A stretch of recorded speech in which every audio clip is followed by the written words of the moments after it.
Welcome to the History Argument. Today, we are going to be giving you an overview of World War I. I'm the Brigadier General.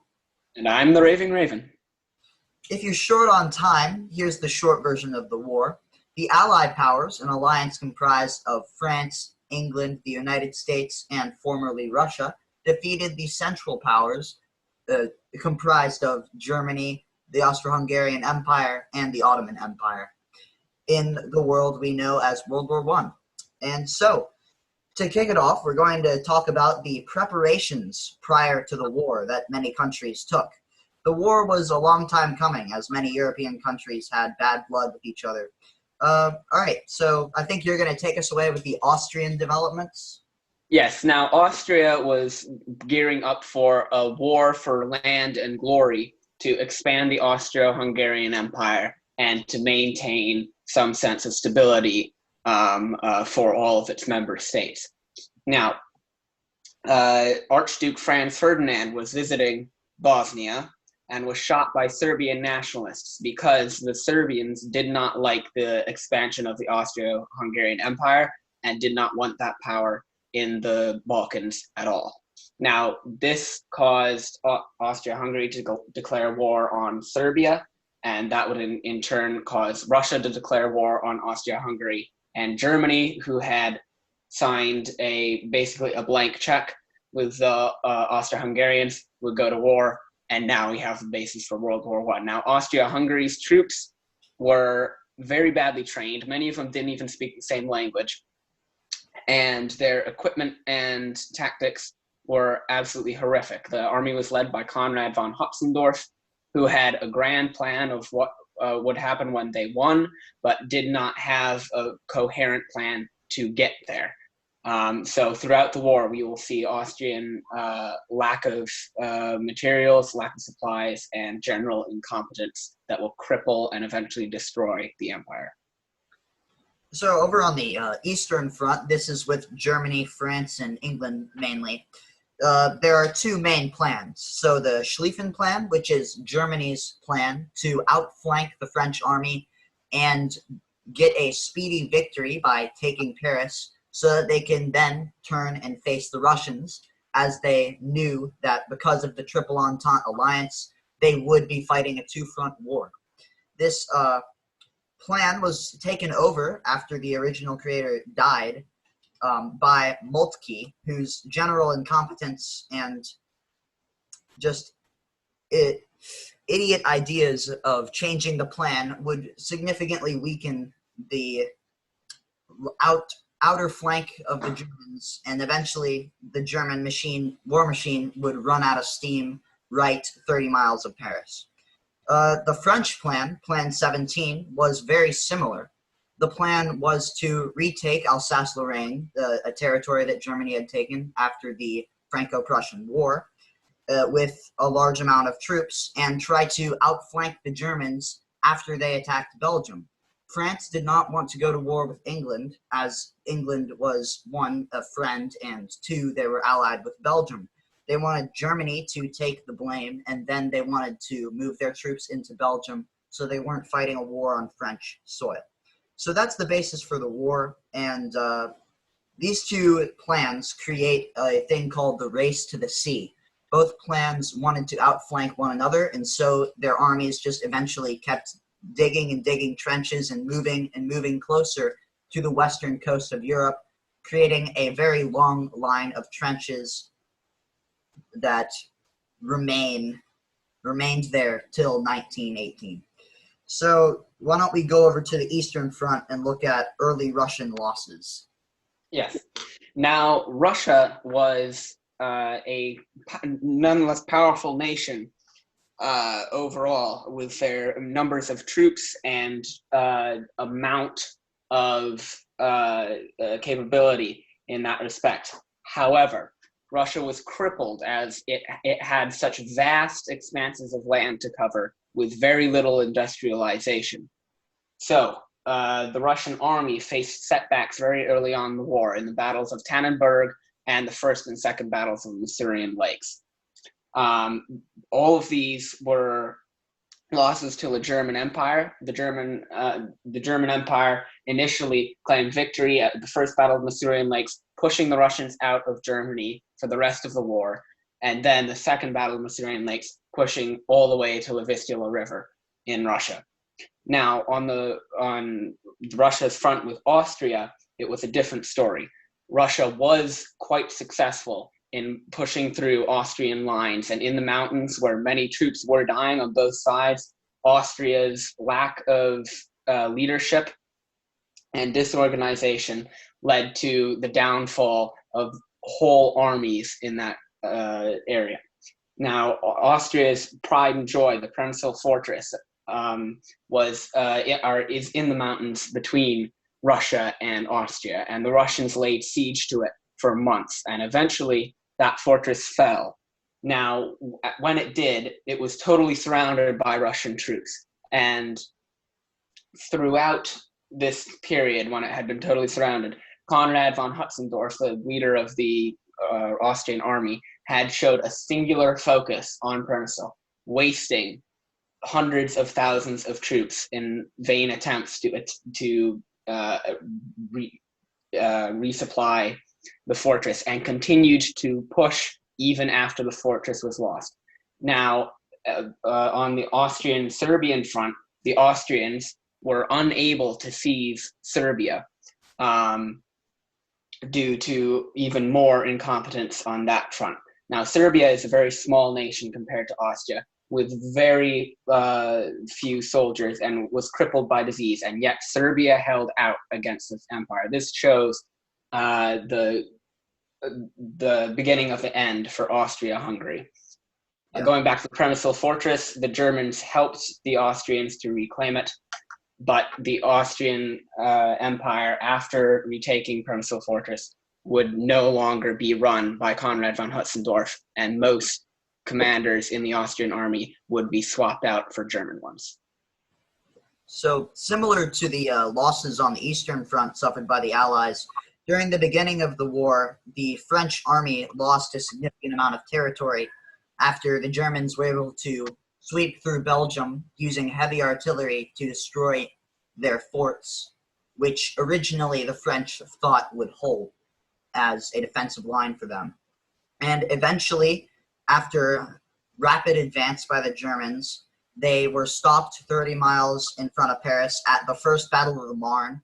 The French lost 250,000 men, but they managed to stop the Germans and cement trench warfare into the Western Front and begin the slaughter that we know as trench warfare.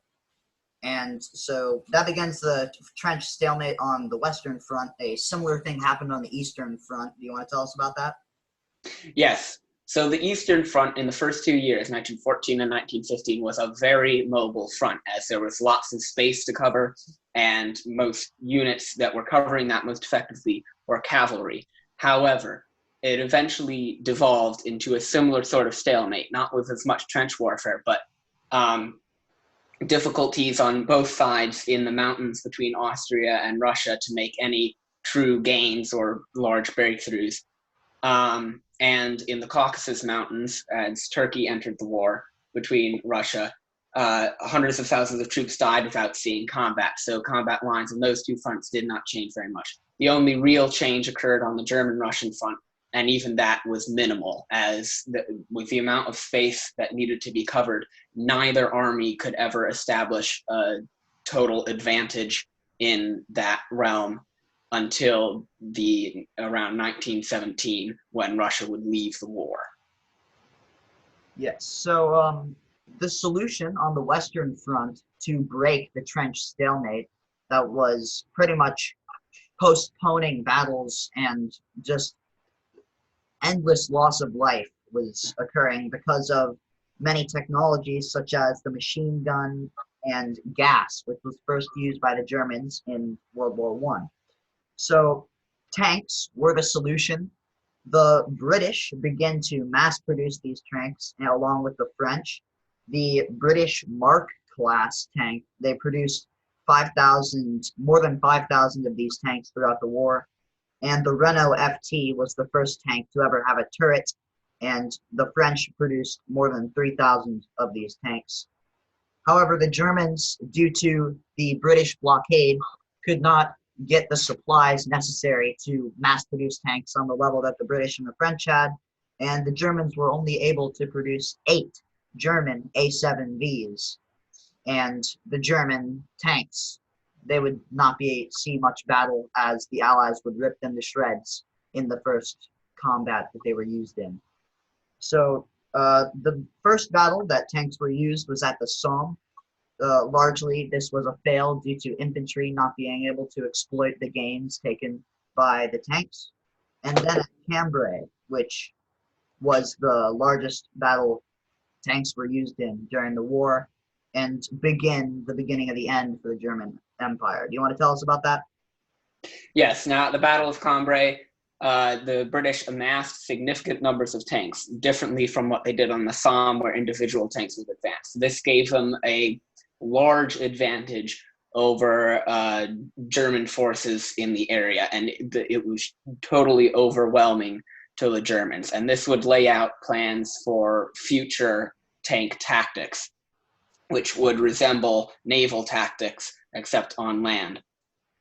This battle really showed the potential that tanks had to totally change the war, and this is the first mobility we've seen on the Western Front, really since 1915 in the early war, when everything stagnated. Now, the British were the only ones able to really use tanks in large numbers, as the French Renault FT tanks were only produced very late in the war, and the German A7Vs were not very mobile, and there were so few of them, they could not really make an impact. Yeah, so one of the things we forgot to talk about earlier was the Ottoman entry into the war on October 21st, 1914, and the Italian entry into the war on May 23rd, 1915. But both of these countries didn't really affect the outcome, although there were some interesting campaigns like Gallipoli, Gallipoli.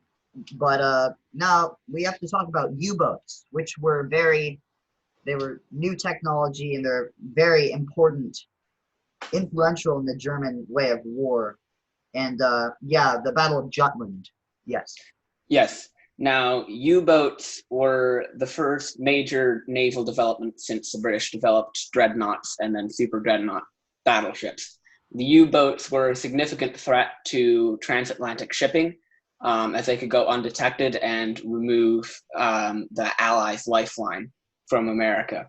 However, the only major naval engagement, the last major naval engagement of the war, really, was at the Battle of Jutland, where the British Grand Fleet faced off against the German High Seas Fleet in the North Sea. Now, during the night, visibility was very low, and the British ships did take a beating. However, due to superior numbers and superior firepower, the British ships were able to cripple many German ships, sink a few of their top-of-the-class battle cruisers, and eventually force the High Seas Fleet to turn around and head back to their ports, where they would not leave until they were sailed to England in the end of the war. Yeah, so that brings me to the topic of the U.S. entry into the war on April 6th, 1917. This was partly because a German U-boat had sunk the Lusitania, a ship that was allegedly carrying munitions to the English troops, and they were, I believe, 100 Americans on that ship. And this was really that lit a fuse that would eventually be set off by the Zimmermann telegram, which was a telegram sent from the Germans to the Mexicans, and it was asking Mexico to launch an attack on the U.S. in order to keep them focused on their own continent, so they weren't able to supply the Allies anymore. It was really a last-ditch effort by the Germans to try and keep the U.S. from supplying the Allies. And they were offering Mexico a couple of U.S. southern states. I believe it was Texas, Arizona, New Mexico, and Mexico did not attack the U.S. And on April 6th, 1917, the U.S. had enough of it, and they entered the war. And so this brings us to some of the U.S. units. As United States still had a segregated army at that time, the Harlem Hellfighters was an all-black fighting unit that spent more time in combat than any other unit from the United States of America. A very heroic member of this unit was Henry Johnson, who suffered 21 wounds rescuing a fellow soldier from a German raiding party, and he fought off the entire German raiding party of 6 to 10 people with the butt of his gun and a knife. And yes, so the armistice essentially ended the war on the 11th hour of the 11th day of the 11th month, 1918. So 11 a.m.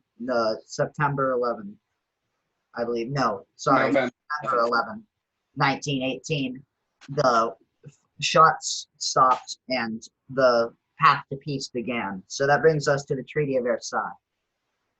Now, the Treaty of Versailles was, many people had different visions for it. The Germans wanted leniency. The Austrian-Hungarian Empire and the Ottoman Empire were both in the process of collapse.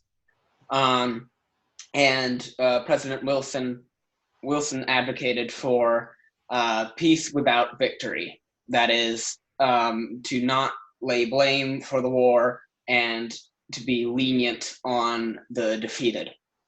Now, the British and French wanted retribution for all that their countries had gone up against, and all of the damage to the damage and loss of life to their general populaces. And so the Treaty of Versailles ended up being very harsh on the Germans in particular, with incredible amounts of reparations.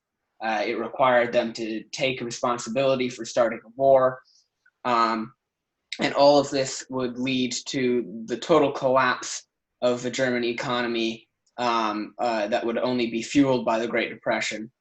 And this would cause resentment against the Allies, and this anger would eventually lead to the rise of Hitler and Nazism, and eventually the Second World War. So, all right, now an interesting segment that we have at the end. So, could the Germans possibly have won the war? This basically, I want to call it flip-flop, but just could the Germans and their allies have won the war? So, you first. My belief is no. They were fighting a two-front war with allies in the Ottoman Empire and the Austro-Hungarian Empire, who were working, as with everyone else, with severely underqualified commanders, as this is a whole new type of mechanized warfare that no one has seen before. But the Ottoman Empire and the Austrian Empire were more of a liability than they were a help to the Germans, as the sheer incompetence and lack of coherent strategy led to military disasters for Germany's allies. Now, Germany itself certainly had the industrial base to be competitive with countries like Britain and France. However, when fighting a two-front war, and even after Russia was knocked out of the war, the Germans did not have the raw materials, they did not have men, and their commanders were not skilled enough to dig them out of the hole that they had gotten themselves into. Whereas the British and French did have naval superiority, they were developing technology faster, and Britain was the only country in the war to have a professionally trained army, which helped a lot, especially in the early war in Belgium. And with the British cutting off the Germans from ever reaching the Channel and really bleeding them all the way there, I don't see any way the Germans could have really claimed victory. Yeah, I agree that it would have been very hard. I feel like the make or break moment of the war was with the Schlieffen Plan. If But like I said, Moltke kind of warped the plan. He took troops away from the flanks and moved them toward Alsace-Lorraine to try and combat the large French army that was going to regain that territory. And this significantly weakened the German right flank, and there just simply weren't enough troops to complete the outflanking maneuver and defeat the French. And they were so close to Paris that if they'd have captured France, Britain would not have been able to blockade the entire coastline, and then they would have been able to get supplies and been able to really fuel their war machine. And I think they definitely would have won the war if the Schlieffen Plan had succeeded and the Russians had dropped out like they had, and then it would have just been them versus the Brits. And I do not think the US would have entered into a losing war for fear of reparations and the loss of American life just trying to defeat the German industrial engine. So, all right. And anything else to add? Because I'm ready to end it. No, I think that was very well put. I don't believe there really was any chance for the Central Powers and Germany in particular to claim any sort of victory. Yeah. All right. So that is the history argument. Thank you for joining us. Remember, this was an overview. We kind of needed to educate you guys before we can really get into the argument stuff. So please subscribe to the podcast, and you'll see more. I promise you, we're going to do some more debate-based and argument-based discussions. However, we need to make sure that we raise everybody's baseline so you can at least have an idea of what we're talking about. So this is the beginning of the World War I series of the podcast, and I hope you enjoyed. So thank you.